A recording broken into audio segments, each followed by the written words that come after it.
Hello, this is Sarah from Crafts by Sarah Liz.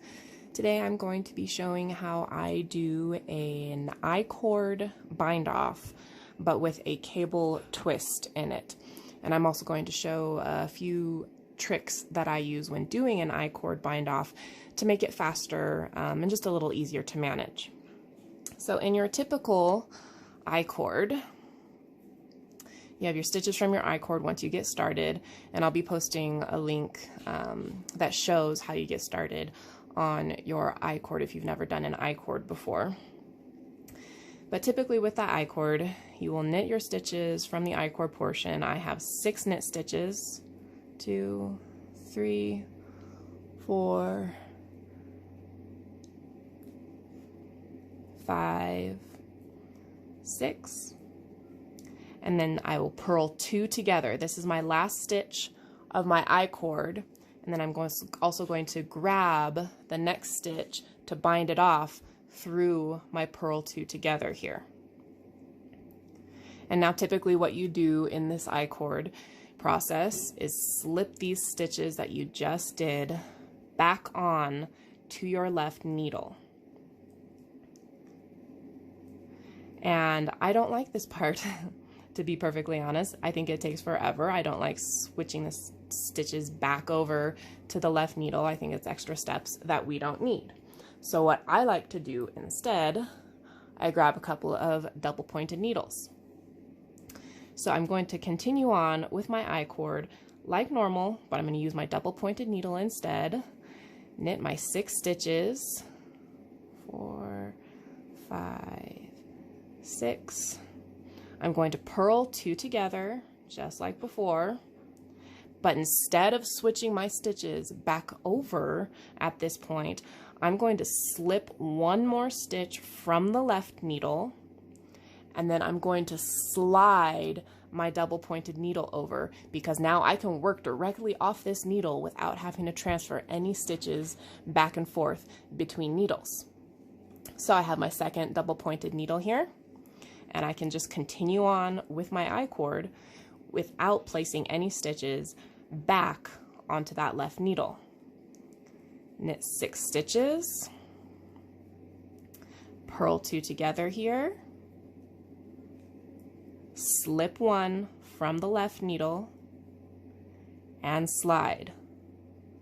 See how much faster that is? I didn't have to transfer any stitches back over, and I can just keep going with my I-cord bind off. I-cord bind offs look beautiful, but they can be a lot longer to get done. Just takes forever. But hopefully with this, it will be a little faster to get that gorgeous I-cord bind off. And again, slip 1, make sure you slip that 1 before sliding your needle over.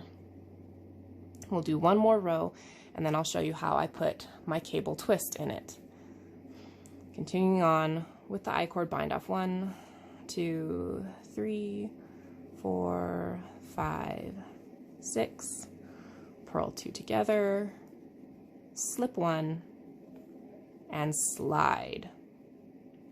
Now I usually I usually do my cables without a cable needle. I'll have to do a separate video for that to show you how I do that. But instead for this video, I'm going to go ahead and use my cable needle because that's what a lot of people tend to use. Now it's super simple to put a cable twist in your I-cord. It's just like any other cable twist that you would do. You're going to slip those first 3 stitches onto your cable needle, holding it in front because I like the left twist here, so hold it in front or whatever your pattern calls for. Knit the next 3 stitches.